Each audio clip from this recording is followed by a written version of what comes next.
Ohayo konnichiwa konbanwa minasan. Jadi di video kali ini kita akan membahas tuntas tentang materi hiragana. Nah, apa aja yang nanti akan kita bahas? Tonton terus sampai habis biar kalian gak ketinggalan penjelasannya.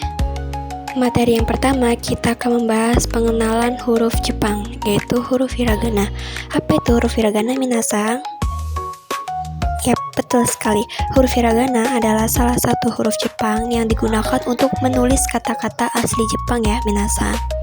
Jadi, huruf hiragana ini adalah langkah awal yang harus kita pelajari dan hafalkan sebelum kalian lanjut ke materi selanjutnya untuk belajar bahasa Jepang secara otodidak atau mandiri. Lalu, huruf hiragana ini terdiri dari 46 huruf ya, minasan, yang terdiri dari 5 vokal A, I, U, E, O, 40 konsonan huruf dasar, dan 1 huruf tunggal N.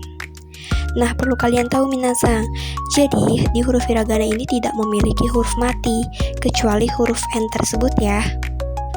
Nah, jika kalian belum paham, kalian bisa lihat tabel di samping yang sudah aku jelaskan, biar kalian lebih paham lagi ya tentang huruf hiragana.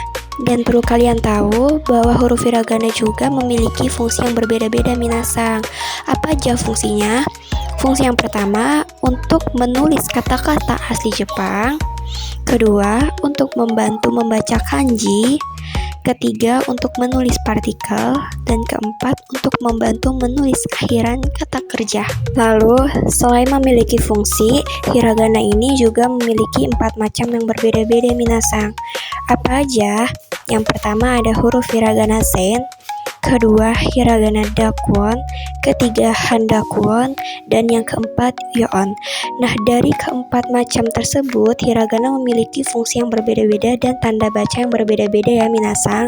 Apa aja tanda bacanya dan apa aja hurufnya? Yang pertama, huruf hiragana sen.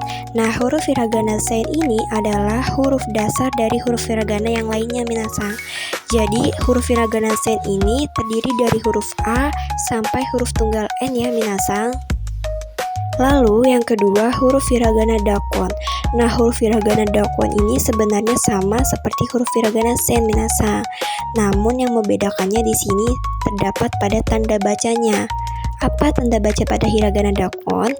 Nah, tanda baca pada hiragana dakwon ini adalah tanda baca tenteng atau tanda baca petik yang merubah bunyi K, S, T, H menjadi G, Z, dan B.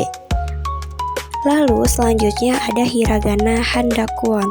Nah, hiragana handakwon ini sama seperti hiragana sen ya minasan hurufnya, hanya saja yang membedakannya terdapat tanda baca maru atau lingkaran kecil di atas huruf hiragana.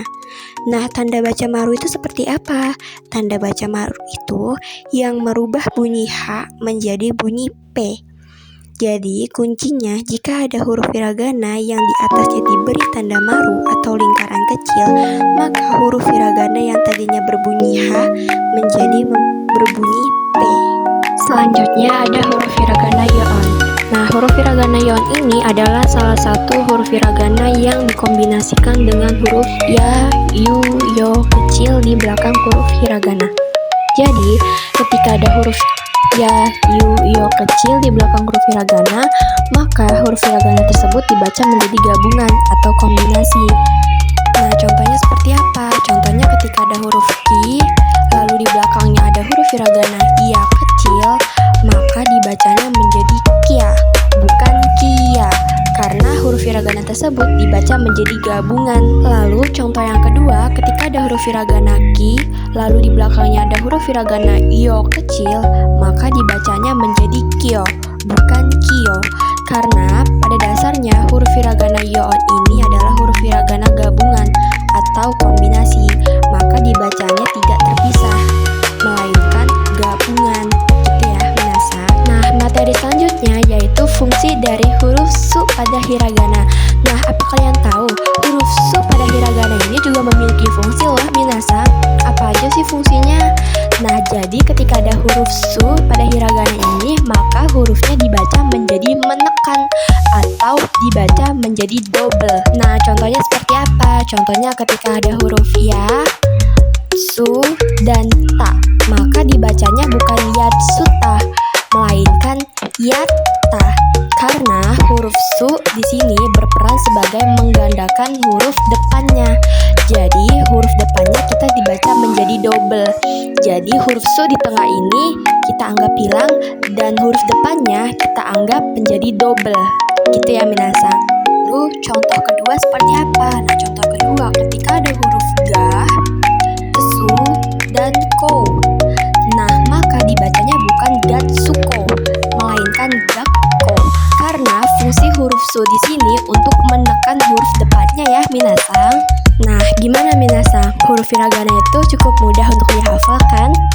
Nah, jadi kunci utamanya kalian cukup hafalkan huruf hiragana sen atau hiragana dasarnya saja, seperti yang sudah aku jelaskan di awal video tadi. Nah, gimana minasang? Cukup mudah kan untuk menghafal huruf hiragana?